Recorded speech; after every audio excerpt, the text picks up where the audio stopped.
A continuación, Noticiero Telesucesos. Clasificación A. Apto para todo público. Un noticiero pensado para usted porque se lo merece. Nos acercamos a la realidad desde diferentes perspectivas. Noticiero Telesucesos. Primera parte del Noticiero Telesucesos con las noticias más importantes del día.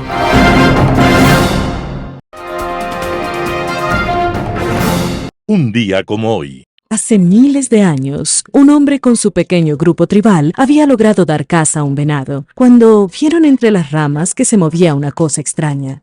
No eran osos, ni renos o venados, eran animales que caminaban en dos patas y portaban garrotes. Eran otros seres humanos y podían ser peligrosos. El grupo que acababa de cazar levantó sus flechas y gritó para advertir a los visitantes. Estos también gruñeron, pero ante un gesto de su jefe, abandonaron las armas y levantaron sus manos para mostrar que estaban vacías. Después de un momento de silencio, ambos jefes empezaron a lanzarse gruñidos amistosos para tranquilizarse en forma mutua. Al final, aquellos animales bípedos intercambiaron hachas y alimentos y terminaron por compartir la cacería de aquella jornada. Aquello sucedió en la noche de los tiempos y durante siglos y milenios, los humanos en unas ocasiones usaron sus armas y en otras se dieron las manos. Ha sido la misma historia desde entonces. El encuentro más alto entre dos humanos como recordatorio de aquella tarde al pie de una caverna se dio más allá de las nubes y de nuestros ojos, pero muy cerca de nuestras alegrías y esperanzas.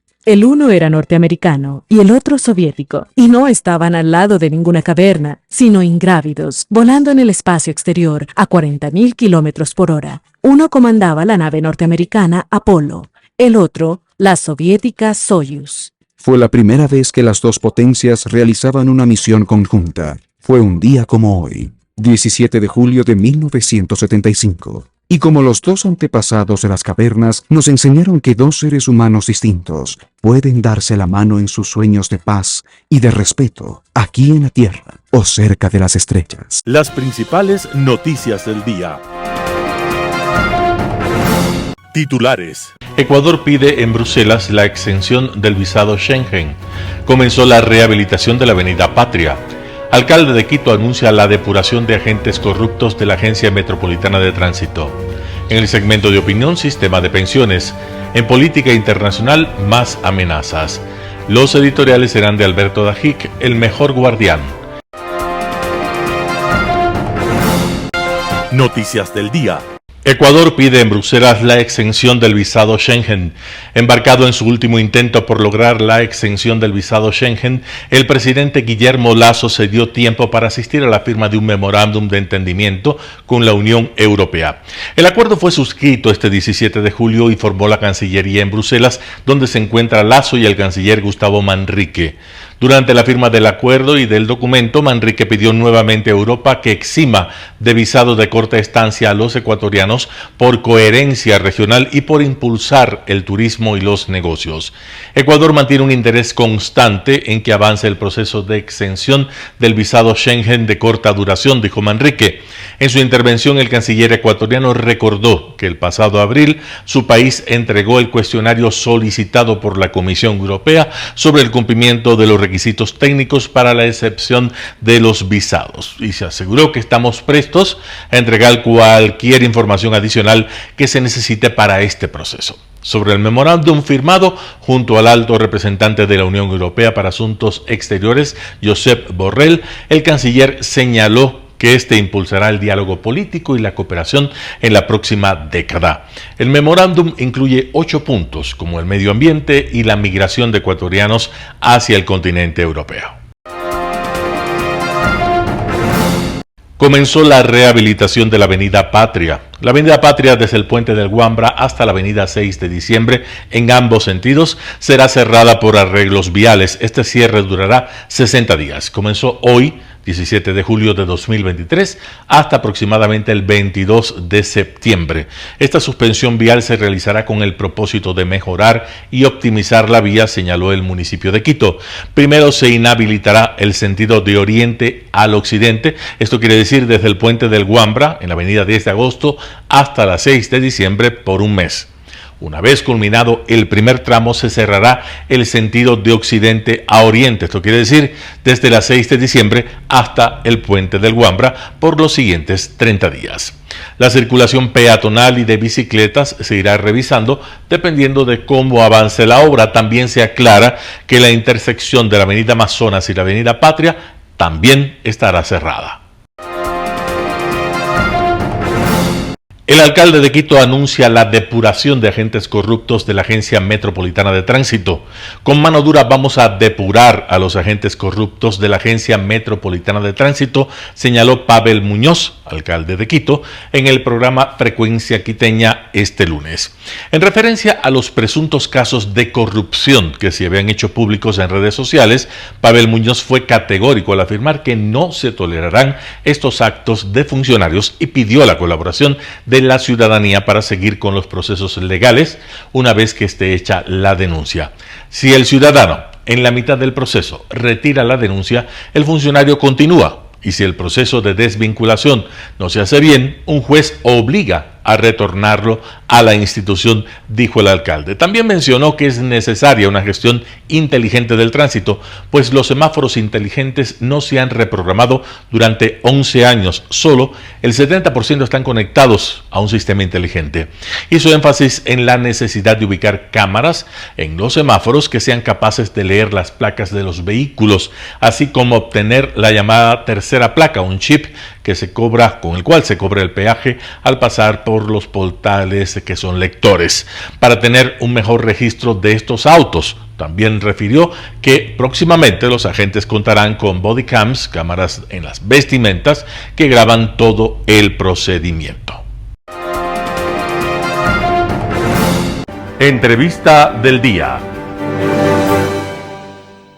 En Radio Suceso 101.7 FM contamos con la presencia de Luis Calero, especialista en temas petroleros, para hablar de la consulta popular sobre el Yasuní. Escuchemos su opinión. Mire, yo creo que hay que partir de una cuestión básica, elemental. Cuando una familia, cuando una empresa, cuando una sociedad decide tomar alguna resolución sobre un proyecto que vaya a tener incidencia en su patrimonio, en su economía, lo menos que hace es establecer una relación costo-beneficio. Analiza costos y beneficios. Y eso es lo que deberíamos hacer en el caso del ITT, la relación costo-beneficio. ¿Qué nos va a costar y qué nos puede beneficiar si es que eventualmente en la consulta la mayoría de ecuatorianos dice que no se explote más el petróleo del ITT? Yo digo, por el lado de los costos, tendríamos obviamente pérdidas, considerando todas las inversiones no amortizadas, considerando todos los gastos que deba incurrir el Estado de Petroecuador para retirar toda la infraestructura que está este rato montada. Es decir, ese tiene que ser un cierre técnico de pozos. En eso está más o menos calculado que inversiones no amortizadas tenemos cercanas a 2.500 millones de dólares que no se han amortizado todavía. Es decir, que dejaríamos botados por ahí, ¿cierto? Como un rico de estos dispendiosos que no le importa nada, pues que a los ricos... coger esa plata y botarla, básicamente. A los ricos les importa más la plata que a los pobres a veces, ¿no es cierto? Pero dejarles ahí botar. Y encima más tenemos que buscar plata para hacer un cierre técnico, para evacuar la infraestructura, tubería, tanquería, bombas, etcétera, etcétera. Ahora, la pregunta es, ¿qué tan difícil es hacer un cierre técnico de un campo que está activo, que se extrae más o menos 54.800 barriles diarios y que de repente, si es que gana el 100 la consulta, hay que cerrar todo y sacar todo? No, es complicado. Mire, son más de 220 pozos y en cada pozo hay que intervenir, hay que instalar una torre, así como inicialmente se instala una torre para perforar un pozo y extraer el petróleo. De igual manera, acá tiene que instalarse una torre para hacer un cierre técnico, porque no vaya a ser el remedio peor que la enfermedad. Pero eso, entre comillas, es lo de menos. Eso es molestoso, tiene sus costos. Pero mire acá, entonces en costos, si usted tiene las inversiones no amortizadas más de los gastos del cierre, estamos hablando de cerca de 3.000 millones de dólares. Pero el lucro cesante, lo que dejaría de percibir el Estado ecuatoriano por ingresos, no hablo mientras tanto de utilidad, sino ingresos totales brutos. Si nosotros hablamos de un estimado de unos 500 millones de barriles de reservas que todavía no han sido explotadas, y si usted asume un promedio del petróleo de $60 por barril, en 500 millones estamos hablando de alrededor de 30.000 millones de dólares que el Estado ecuatoriano dejaría de recibir como ingresos. Si usted le resta a eso los gastos de producción, etcétera, etcétera, estamos hablando que dejaríamos de recibir una utilidad superior a los 22.000 millones de dólares. Eso es lo que nosotros estamos, por un lado, en lo fiscal y en lo económico. En lo social, mire usted, miles de familias que este rato están dependiendo de los trabajos directos e indirectos, decenas de empresas, decenas de GATS, los gobiernos autónomos descentralizados, juntas parroquiales, municipios, consejos provinciales que se benefician de los ingresos petroleros. Todos ellos serían afectados. Ese sería el costo desde el punto de vista de este análisis de la relación costo-beneficio. ¿Cuál sería el beneficio? Satisfacer algunas inquietudes, ¿no es cierto? Algunas consignas de algunos ciudadanos que desde hace algún tiempo, por convicción o por conveniencia, vienen proclamando respecto de la explotación petrolera. También en Radio Sucesos estuvo Arturo Moscoso, director de la Escuela de Relaciones Internacionales de la UID. Él habló sobre las conclusiones en torno al asesinato del general Gabela. Esta entrevista en exclusiva, por supuesto, de Radio Sucesos. Bueno, todavía falta que la señora Ochoa haga las observaciones al informe. Tiene 20 días hábiles para hacerlo. Y luego el perito a su vez tiene 30 días hábiles para contestar esas observaciones. El abogado de la señora Ochoa, lo escuché el otro día anticipando que si de hecho harán observaciones del informe, pues entonces el trabajo todavía no está terminado, ¿no? Cuando esas observaciones ya estén absueltas por el perito, entonces se podrá decir que se ha terminado con el trabajo y ya quedará en manos de la Fiscalía y de la Justicia el continuar llevando el caso, ¿no? Ahora, la Fiscalía inmediatamente empezó a trabajar en este tema y lo primero que hizo fue pedir la ampliación de la versión del perito Roberto Mesa.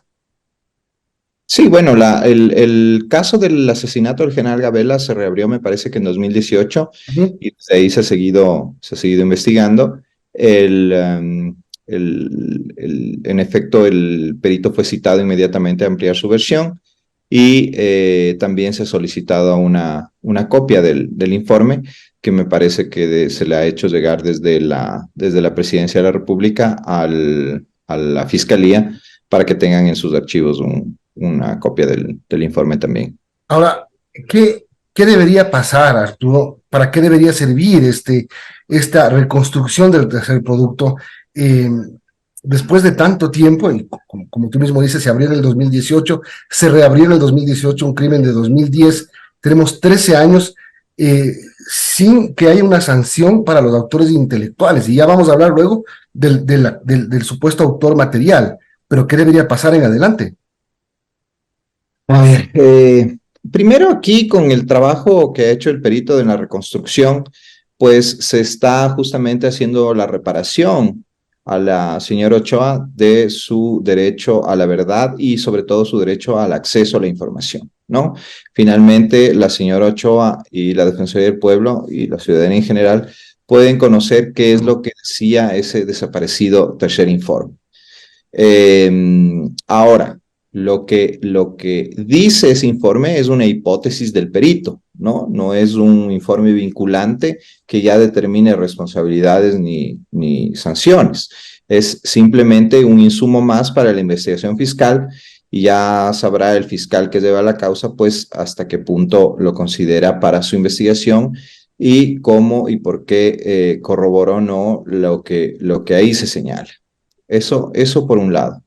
Y por el otro lado, también lo que ordenó la Corte y que también puede estar en algo ligado al informe es que se investigue la desaparición de este tercer informe, ¿no?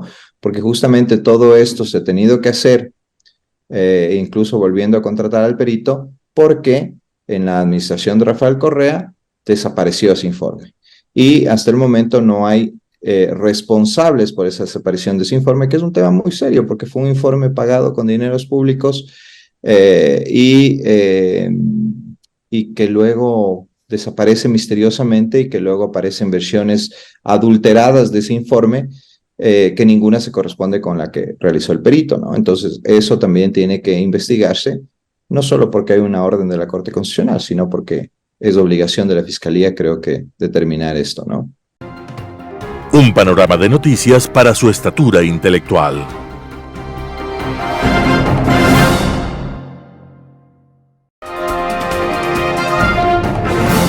Opinión.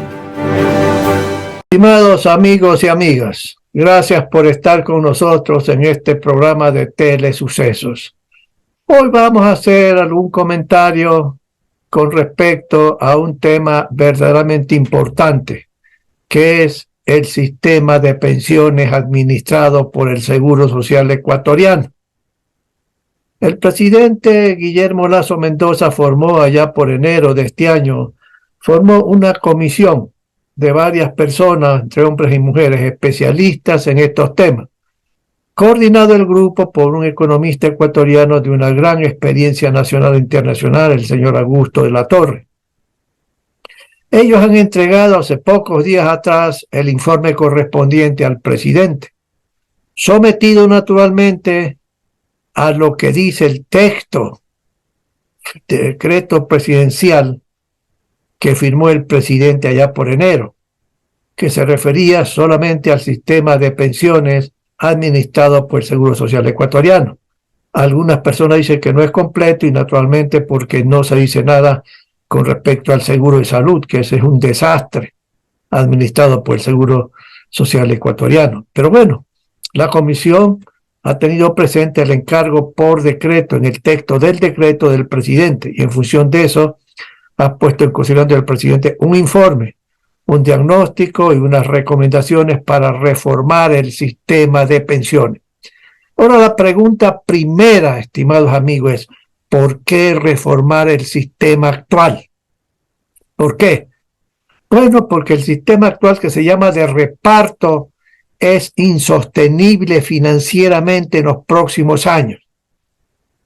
¿Qué es el sistema de reparto? Que existe no solamente en Ecuador, sino en muchas partes del mundo, países pobres, países desarrollados, países de clase media, etcétera. Es que las contribuciones que se recibe para financiar el sistema de pensiones por parte de trabajadores afiliados, por parte de esencialmente los empresarios, que son los patronos de los trabajadores afiliados, y naturalmente la contribución del gobierno de un 40% de las pensiones. Eso va a un fondo común. No se sabe exactamente cuánto tiene cada afiliado de ese fondo. No, va a un fondo común. Y de ese fondo común, lo que se hace es, se toma para financiar las jubilaciones de todas las personas, los ecuatorianos, hombres o mujeres, que cumplen los requisitos y sencillamente hoy por hoy pues son jubilados del Seguro Social en ese sistema de pensiones. Eso es lo que se llama el sistema de reparto, en forma muy simple y no complicar las cosas. Pero ahora, ¿por qué? ¿Por qué es insostenible? Bueno, hay una serie de factores, mis queridos amigos. El primero es un tema que no se puede manejar, es un tema demográfico. Es un tema que tiene que ver con el tema de crecimiento de la población ecuatoriana, el crecimiento de los afiliados a este sistema. Yo les recuerdo a ustedes que hace como 30 y pico y 40 años en el Ecuador la población crecía al 3.2% aproximadamente. Y hoy estimaciones oficiales indican que la población está creciendo al 1.4, 1.5%. Eso implica que la fuerza de trabajo está creciendo menos que hace 40 años. Eso implica que sencillamente los nuevos afiliados al sistema de pensiones crecen en forma menor del pasado. Mientras tanto, la cantidad de personas, hombres y mujeres, que se están jubilando cada vez crece con mayor énfasis y mayor intensidad. Entonces llega un momento dado en que el número de afiliados contribuyentes con respecto a los jubilados cada vez se va reduciendo. Hace más o menos, creo que 20 o 30 años atrás, había 9 afiliados por cada jubilado. Éramos una población todavía bastante joven. Hoy por hoy estamos envejeciendo como país. Y hoy por hoy, ese coeficiente es de 5 afiliados por jubilado. Los especialistas en cálculo actuarial hacen una proyección hacia el futuro. Y es posible que en 10 o 15 años más, sencillamente, eso dice la proyección de los técnicos, haya un afiliado por cada jubilado. ¿Y eso qué significa financieramente? No hay suficiente dinero para financiar a los jubilados, no hay suficiente dinero. El Seguro Social actualmente está tomando de sus reservas, está bajando su patrimonio, ¿sí? Y cada vez sencillamente ese patrimonio, ese fondo de reserva cada vez se está reduciendo porque hay un déficit que tiene que ser financiado en esa forma por el Seguro Social ecuatoriano, que es el que administra el sistema de pensiones. Y si uno hace esas proyecciones, como han hecho algunos técnicos, sencillamente uno dice, ¿hasta qué año dura esa reserva, ese monto, para seguir financiando sin complicaciones la asignación que obligatoriamente hay que pagarle a los jubilados actuales ecuatorianos y a los que se están jubilando en este momento, mañana o en 6 meses? ¿Sí? Entonces, sencillamente, eso no, más o menos se calcula que será los próximos 3 o 4 años. Y no habrá plata de ahí en adelante, no habrá plata. Y señores, para financiar en el largo plazo un sistema de pensiones, tiene que haber reservas para los próximos 30 y 40 años. Eso es lo que indica la práctica, la técnica, ¿sí? Pues en Ecuador eso no está funcionando por las deficiencias que ya desarrolla el sistema actualmente en vigencia. Pero aparte de eso, por la irresponsabilidad de gobiernos en el pasado, se debilitó al sistema. Doy un ejemplo. En la época del presidente Correa, él mandó un proyecto de ley al Congreso que se lo aprobó. ¿Para qué? Para no pagar la contribución del 40% que constitucional y legalmente estaba obligado y está obligado. Y esa aprobación significó que durante 3 o 4 años el gobierno del expresidente Correa no haya pagado al sistema de pensiones ese 40%. Ya hace algunos años la Corte Constitucional dijo que esa ley, esa decisión del Congreso en ese entonces, sencillamente es inconstitucional. Y por lo tanto, el gobierno comenzó a pagar ese 40%. Ahí hay un tema, debilidad total. Durante 3 o 4 años no se pagó un centavo. ¿Y cómo hizo el Seguro Social? Bueno, nuevamente les cuento, tomó sus reservas para financiar pues las pensiones de los veteranitos que ya están jubilados. Pero esa fue una debilidad enorme al sistema. Error del gobierno y error de ese Congreso Nacional. Pero esas fueron las realidades, ¿sí? Pero aparte de eso también, el 40% no es pagado por parte del gobierno, ni anterior ni a tiempo. Se demoran. Y mientras se demoran, el seguro tiene que seguir pagando religiosamente a los jubilados mes a mes, mes a mes. ¿Sí? Entonces, digamos, este es un problema eminentemente de debilidad por irresponsabilidad de acciones tomadas por gobiernos anteriores. Eso no se puede hacer bajo ninguna circunstancia desde el poder el tema. Pero como a su vez, cada vez las cosas se complican en el seguro de pensiones administrado por el IES, sencillamente entonces uno dice, bueno, ¿a dónde va todo esto? Bueno, si no se hace nada, si no se reforma el sistema de repartos, que ya es insuficiente, sencillamente vendrá una explosión financiera. Una explosión financiera que significará que le dirán a los jubilados, no te puedo pagar, o voy a pagarte con atrasos de 1, 2, 3, 4 meses, o te pago solamente el 50% violando la ley. La ley, el marco legal, obliga al Seguro Social a pagar puntualmente las pensiones a los jubilados. Sí, señores, Pero si el día de mañana no hay dinero, ¿de dónde se va a sacar la plata para seguir financiando el sistema? Entonces, esta es una primera razón que tiene que ver por razones eminentemente demográficas. Se necesita reformar el sistema. Y la comisión aquí ha dado algunas sugerencias que a mí me parece muy acertadas algunos. Yo hubiese aumentado también la edad de jubilación. La comisión dice que no propone el aumento de la edad de jubilación como en otros países. Miren Francia. En Francia, por aumentar 2 años, hubo una serie de problemas, pero el presidente francés se sostuvo por una serie de razones también de tipo financiera del Estado francés. Y aquí también yo hubiese preferido también que sencillamente se aumente la edad de jubilación en 5 años aproximadamente, independientemente de las comparaciones que se pueden hacer de a qué edad uno se jubila en Ecuador en comparación con otros países. Pero mi amigo, ahí se ha aumentado, y es la propuesta, de los años de contribución, que es un efecto equivalente al aumento de la edad de jubilación. Pero hay en línea paralela que se recomienda crear una parte del sistema actual que seguirá vigente, porque así lo recomienda la comisión, en un ahorro voluntario. Y yo creo que eso es adecuado para complementar el monto de jubilación del primer sistema, del sistema tradicional que se sugiere que se lo mantenga, pero con reforma. Y la comisión dice, no sugerimos aumento de la edad de jubilación, no sugerimos tampoco el aumento de las contribuciones a trabajadores ni a los patronos, pero también ponemos un límite a la contribución del gobierno porque la crisis fiscal hoy y mañana será insostenible también. Y establecen un techo para la contribución del gobierno nacional, el 3% del Producto Interno Bruto, que si hoy es 120.000 millones de dólares, eso significará 3.600 millones de dólares al año. Y hoy por hoy, el gobierno está pagando algo así como 2.200 millones de dólares con atrasos y todo al Seguro Social.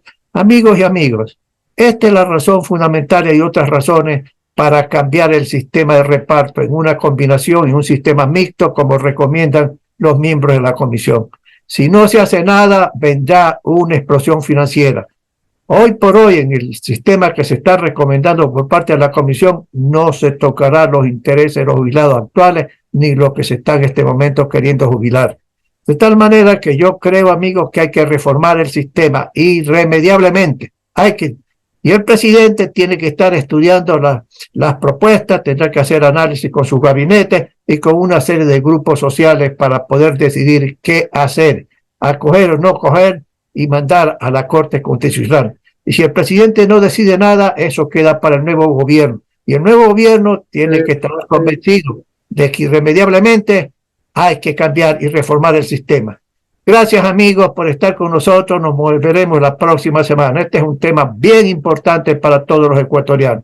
Gracias. Hasta la próxima semana. Global Hoy con Alan Carney. El último comentario que hiciera el pasado viernes se refirió a la situación presentada en Guatemala ante unas maniobras políticas que buscaban alterar los resultados que los comicios de primera vuelta arrojaron en las elecciones presidenciales recién celebradas. Aparentemente, y ojalá así continúe, se logró detener un intento de fraude electoral bajo la modalidad ya no del tradicional paquetazo, la introducción masiva de papeletas falsas en favor de un candidato, o la más sofisticada y actual manipulación informática que hace lo mismo pero electrónicamente, sino a través de algo bastante más burdo, como es, ya con los resultados conocidos y públicos, buscar descalificar a través de una acción judicial, en este caso al candidato que se ubicó en segundo lugar y que por tanto deberá en segunda vuelta competir con la ganadora de la primera vuelta.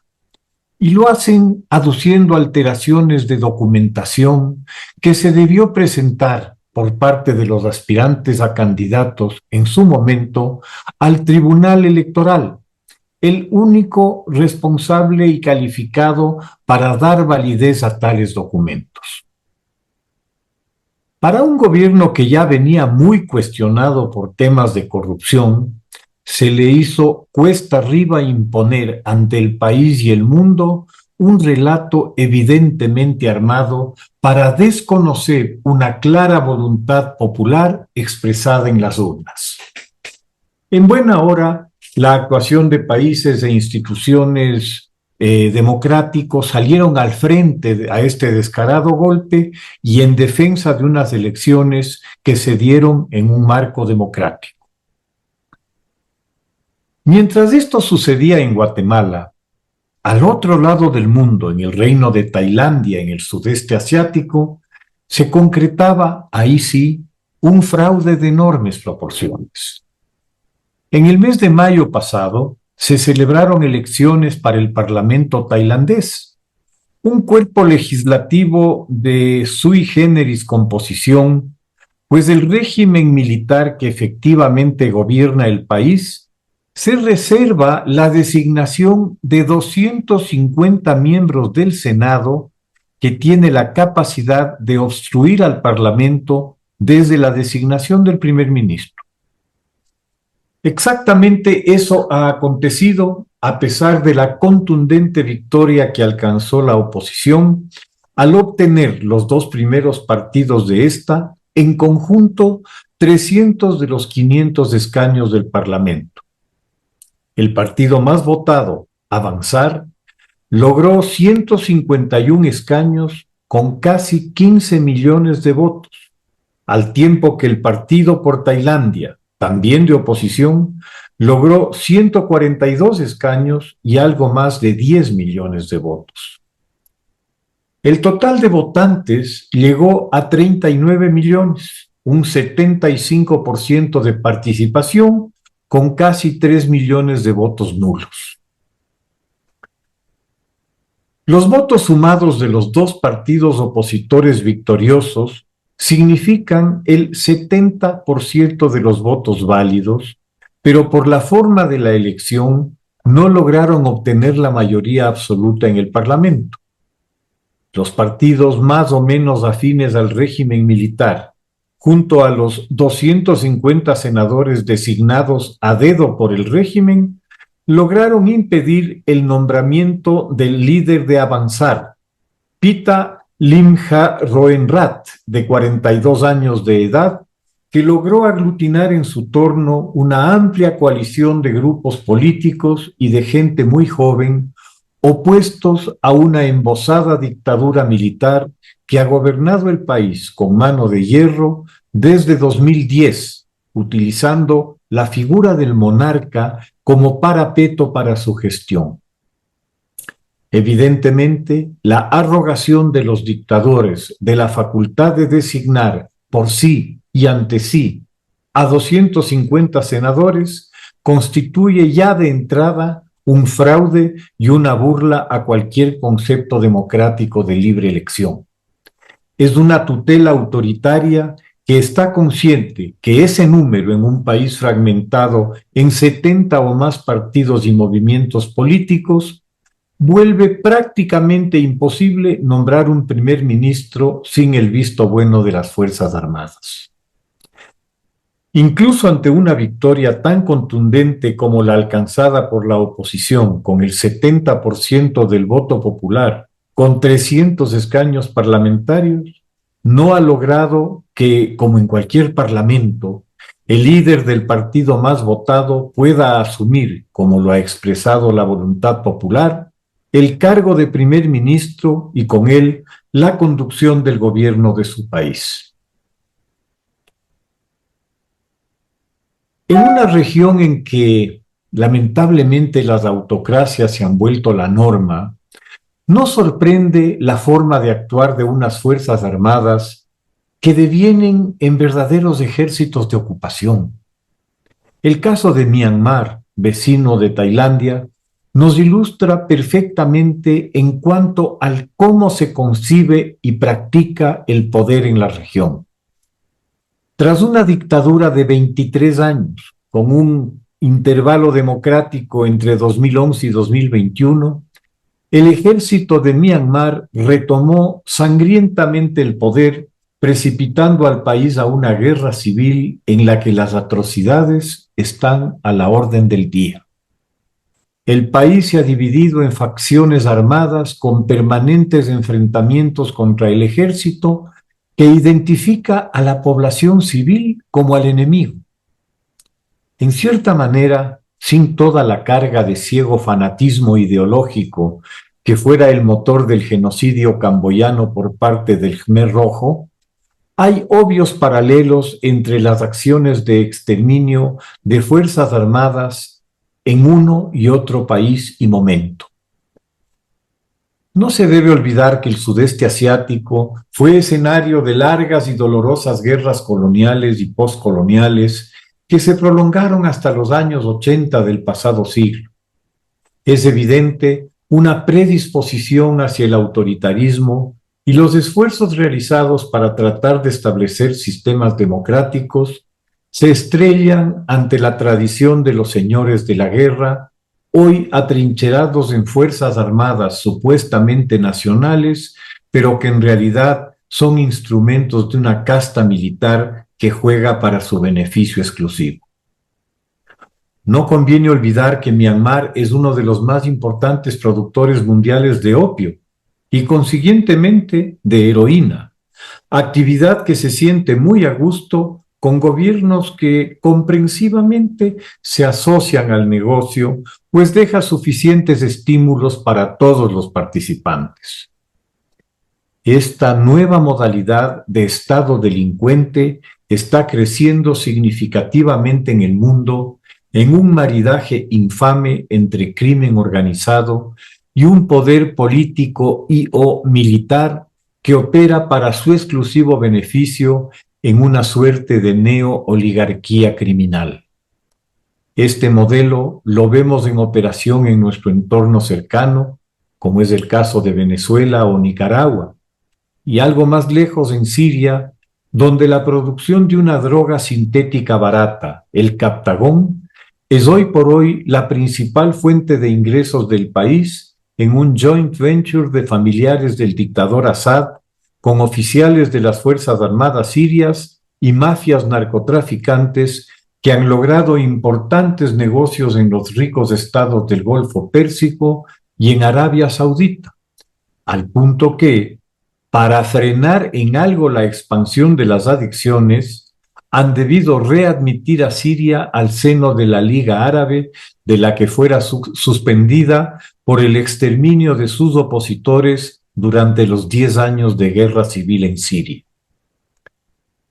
En efecto, a cambio de frenar el tráfico de Captagón, Assad tiene ahora las manos libres para continuar la represión como le parezca conveniente. Además de las triquiñuelas legales, los fraudes físicos o electrónicos, las inhabilitaciones, en fin, las democracias están hoy ante retos perturbadores, distintos y sin mayores referentes históricos, entrando en un terreno pantanoso e incierto. Estar atentos a estos síntomas es fundamental. Muchas gracias. Editorial. El mejor guardián, Alberto Dajic, El Universo. Se aproxima el día en el cual el país, con poca información, con falta de análisis profundo, como normalmente sucede en nuestra patria, tomará la decisión de si el petróleo del Yasuní se lo regala al Perú, que con la tecnología moderna puede extraerlo desde su territorio, o si continúa sirviendo para que tengamos importantes recursos fiscales y, mucho más importante, un flujo anual de $1.200 millones para nuestra balanza de pagos y nuestra capacidad de importar. El ecologismo fanático, que no reconoce que ya no hay daño ambiental con la explotación actual, que cualquier daño ya se hizo, que todos los incidentes han sido reportados y remediados, que la producción hace uso de la mejor tecnología, descarta todos estos argumentos. Se habla de genocidio, sin decir cuántos habitantes voluntariamente aislados viven en esa zona. Expertos muy creíbles confirman que son unos pocos cientos. ¿Puede estar arrinconada una población de pocos cientos en 90.000 hectáreas? En pocas palabras, sumaríamos que son 1.000 habitantes los que voluntariamente están aislados en el Yasuní. Tendría cada uno 90 hectáreas. ¿Eso es genocidio? Estoy seguro de que muchos de los proponentes iniciales de la tesis de la no producción, si no la mayoría, nunca visitaron el Yasuní. Pero en su mente está la tecnología de hace 50 años. ¿Cuántos errores se han cometido en el planeta por ignorar lo que la tecnología es capaz de hacer? Malthus aseguraba la hambruna de la humanidad con su proyección de que la producción de alimentos crecería linealmente y la población exponencialmente. Se equivocó al desconocer que la tecnología crecería súper exponencialmente y no solo exponencialmente. Marx también se equivocó al desconocer lo que la tecnología haría con la productividad del trabajo y por lo tanto con la gran elevación del nivel de vida de la clase trabajadora en los países que hicieron bien las cosas, no como el nuestro, que las ha hecho muy mal. El famoso empobrecimiento masivo del proletariado no se cumplió nunca. Pero más allá de todos estos argumentos, hay algo que los que desean la protección del Yasuní también están olvidando. Hoy por hoy, Petroecuador, empresa que con todas sus falencias, corrupción y demás problemas, ha hecho un trabajo extraordinario en lograr que la producción del Yasuní sea ecológicamente impecable, es la única presencia que hoy tiene el Estado en esa zona del país. No hay guardias, no hay cuidadores. La operación petrolera hoy por hoy es un ojo avisor. Es el único medio que tiene el Estado para enterarse de qué está sucediendo, de si hay o no hay colonos ingresando, de si hay o no hay taladores de maderas infiltrados, de si hay o no hay cualquier otra actividad que no sea propia de Petroecuador. ¿Qué va a pasar cuando salga Petroecuador de ahí? Muy simple. Se abrirá la puerta para que ingresen entonces colonos, para los interesados en la madera que ahí está, vayan a sacarla, para que se trate de convertir tierra del parque en tierra agrícola. En nombre de la soberanía se impidió que la base de Banta sea un soporte de la lucha contra el narcotráfico. Ya sabemos hoy cuán soberano es el Estado frente a las mafias que están haciendo tambalear la supervivencia de ese mismo Estado. Así será la falta de presencia de Petroecuador en el Yasuní. A nombre de la ecología lo sacarán de ahí y en pocos años veremos que la soberanía ecológica se perderá, pues se habrá quitado a la única institución que puede advertir, anunciar y denunciar al país lo que ahí ocurre. La triste historia territorial del Ecuador se debe en muchísimo grado a que no hicimos presencia física en el Amazonas y a que por razones políticas e ideológicas se desmantelaron misiones religiosas que avanzaban río abajo por los afluentes ecuatorianos del Amazonas. Ese error histórico nos quitó una gigantesca cantidad de territorio que hoy los ambientalistas estarían felices de que fuese nuestro. Sacar a Petroecuador de ahí será lo mismo que haber sacado a las misiones religiosas que hacían presencia en la Amazonía en el siglo XIX. Hoy por hoy la mejor carta de preservación ecológica es precisamente la presencia de Petroecuador en esa zona. En pocos años lloraremos por el error de ganar el sí de la consulta, pero será demasiado tarde. Alberto Dajic, El Universo. Noticias internacionales. La Unión Europea condena la suspensión del acuerdo del grano ucraniano por parte de Rusia. El fin del acuerdo sobre la exportación de cereales ucranianos anunciado por Rusia ha provocado una cascada de reacciones en la comunidad internacional. El presidente turco, uno de los mediadores del pacto que salió a la luz hace un año, se niega a tirar la toalla. Bugün yapılan açıklamaya rağmen Rusya Federasyonu Devlet Başkanı dostum Putin'in bu insani köprünün devamını istediğine inanıyorum. La respuesta de la Unión Europea ha sido inmediata. Good morning, bonjour.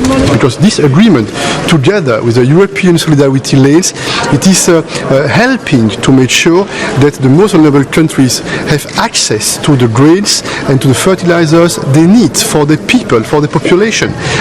And that's why we fully support all the efforts of Antonio Guterres to make sure that the continuity of this agreement will be guaranteed. El jefe de la diplomacia europea, Josep Borrell, afirmó por su parte que esta decisión de Rusia está totalmente injustificada y que Putin intenta convertir el hambre de la gente en un arma.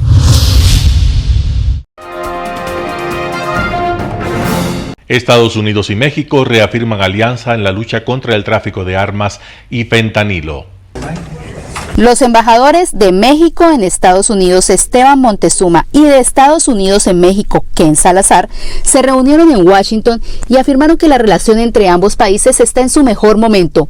Dijeron que mantienen un compromiso firme en contra del tráfico ilícito de armas y fentanilo. Esto llevó al gobierno de México a quitar la administración civil de los puertos y dárselo a la Marina para que haya mucho mayor control. Cifras de aduanas y protección fronteriza en Estados Unidos señalan que en la frontera sur con México se han incautado más de 2.200 kilos de fentanilo en lo que va del año fiscal 2023. El embajador dijo que su gobierno está en conversaciones con China para buscar la manera de detener el suministro. El 85% de las incautaciones en frontera que ha hecho CBP, quien transporta la droga, no son los migrantes, son ciudadanos americanos. Por su parte, el embajador Salazar reiteró el compromiso del gobierno estadounidense para detener el tráfico de armas a México. Afirmó que están en un momento histórico que se debe en parte a los esfuerzos de la administración Biden para judicializar a los vendedores de armas ilegales. Ya tenemos resultados. El año pasado la ley se firmó en agosto y hay arriba de 100 casos donde ya los llevamos a estos delincuentes. Las autoridades fronterizas reportan 247 casos en la frontera sur en lo que va del año fiscal 2023 que inició el 1 de octubre, en los que han encontrado armas de alto calibre, pistolas y cientos de municiones. Paula Díaz, Voz de América, Washington. De inundaciones a sequías, los campos en Serbia sufren las condiciones meteorológicas extremas. ¿Alarma de inundaciones o alarma de incendios forestales? El cambio climático está mostrando su verdadera cara. Todos empezamos a sentir las condiciones meteorológicas extremas y cada vez con más frecuencia. Dejan Ivanisević, un agricultor de Kisač, un pueblo a unos 100 kilómetros de Belgrado, también la siente. Apsolutni ekstremi što se tiče i suše i količine vode odjednom, da verujte nam, apsolutno nije jasno šta se dešava. El campo de Ivanisević sufrió inundaciones en mayo. Do pre mjesec dana ovdje su nicali kukuruz i soja. Potom su usledile obilne kiše, formirano je jezero, usevi su propali. I tu nije kraj mukama poljoprivrednih proizvođača. Nakon poplava sledi suša. Apsolutno počinjem da gubim volju. Pazite, prvenstveno sam radio zemlju jer uživam u tome, volim, družimo se svi, proizvodimo nešto jako lepo svojom rukom proizvesti, uostalom hraniti bakar svoje selo ili svoju porodicu. Ali kad se to sve skupi u jedno, verujte mi da mi dođe preko glave, da batalim sve. Los meteorólogos afirman que las condiciones meteorológicas extremas no son un fenómeno de ayer, sino que se han vuelto más intensas en los últimos años, consecuencia del cambio climático. Na primjer radi, prethodnih 10 godina imali smo 3 toplotna talasa u toku godine, sada već imamo 5, zatim količina od 50 litara po metru kvadratnom koja je uglavnom bila rezervisana za ceo jun ili jul, sada to u proseku padne za 12 sati. En esta incertidumbre, Ivanisević tampoco espera ingresos este año, sino lo justo para, tal vez, invertir dinero en sembrar semillas para la próxima cosecha, que espera fructífera.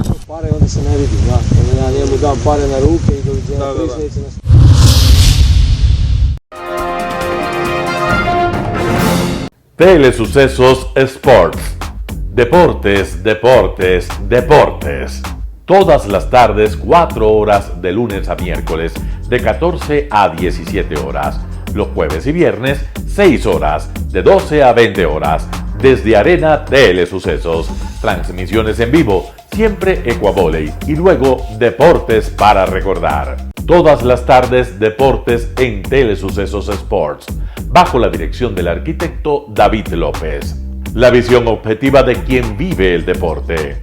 Sucesos deportivos, visión de un equipo de opinión joven de comunicadores. Telesucesos, llegamos con nuestra señal a los sectores populares de nuestra ciudad. Quienes no tienen televisión por suscripción atenderán nuestra señal sin costo en Canal 29 UHF Telesucesos. siempre ecuatorianos, resaltamos nuestra identidad. El básquet, esgrima, tenis de mesa, taekwondo, box y muchos deportes más en Telesucesos Sport, sin costo desde la comodidad de su hogar en Telesucesos Canal 29. Arena Telesucesos es una importante y funcional edificación cubierta dispuesta para la práctica y desarrollo de eventos del Ecuavóley. La transmisión de Telesucesos se podrá sintonizar además a través de Claro TV Canal 43, TV Cable Canal 73 y en redes sociales Facebook Live Telesucesos Quito y YouTube Telesucesos HD. Si deseas asistir a los encuentros en vivo de Ecuavóley, comunícate con nosotros a los números de teléfono 2021-224 o al 0989-973-725. Ven con tu familia y amigos a vivir la emoción del Ecuavóley. Anuncie en Telesucesos Sport y llegue con nosotros a lo más importante del deporte popular. Emoción sin límites los días jueves y viernes desde la comodidad de su hogar. Resaltamos nuestra identidad como ecuatorianos iniciando transmisiones en Telesucesos del Ecuavóley, que representa, luego del fútbol, el deporte más popular de nuestro país y el que practican los ecuatorianos residentes en muchos países del mundo. Nuestra señal será transmitida en directo por televisión abierta en la ciudad de Quito y a través de las redes sociales a todo el país, así que llegará a Estados Unidos, España e Italia, creando a través del Ecuavóley un nexo fraterno entre ecuatorianos y entre los inmigrantes de nuestro país. Telesucesos, con sus transmisiones, jerarquizará esta práctica deportiva, convocando importantes competencias de Ecuavóley dentro y fuera del Ecuador. Llegando con deportes no atendidos por los medios de comunicación que han concentrado su acción en el fútbol. El tenis, box, golf, racquetball llegarán a su pantalla de televisión en tiempo real a través de Canal 29 UHF, competencias que podrán ser atendidas a través de Facebook, YouTube y vivir los encuentros deportivos en directo y en tiempo real. Esté atento a nuestros horarios especiales de transmisión los fines de semana y feriados. Usted y su familia disfrutarán desde la comodidad de su hogar de las emociones del Ecuavóley, deporte tan nuestro. Somos inéditos y para ello disponemos de un escenario cubierto propio, Arena Telesucesos, desde donde transmitimos nuestros encuentros masculinos y femeninos de este deporte. Arena Telesucesos, el escenario cubierto para la práctica del deporte 100% ecuatoriano, el Ecuavóley. Telesucesos es un canal de televisión que incorpora a su programación manifestaciones culturales y deportivas que marcan la identidad de nuestro país. Consideramos que el Ecuavóley es una manifestación deportiva con partida de nacimiento popular y nombre propio ecuatoriano. ¿Cómo llegar? Nuestras instalaciones se encuentran en el norte de la ciudad, en un sector de gran crecimiento y desarrollo urbano al que se accede a través de la vía E35, más conocida como la Avenida Panamericana Norte. Desde el centro comercial El Portal, a 2 kilómetros a la derecha, se encuentra la calle García Moreno, antiguo camino a Llano Grande, una arteria en la que se desarrollan dinámicos comercios. Junto al centro comercial Ciudad Alegría, a 100 metros, hemos llegado a nuestras instalaciones, Arena Telesucesos, la cancha del Ecuavóley. Telesucesos, el canal de televisión siempre inédito. El noticiero Telesucesos es retransmitido de lunes a viernes a las 7 horas por Radio Planeta Sur 106.1 FM de la ciudad de Loja. Noticiero Telesucesos.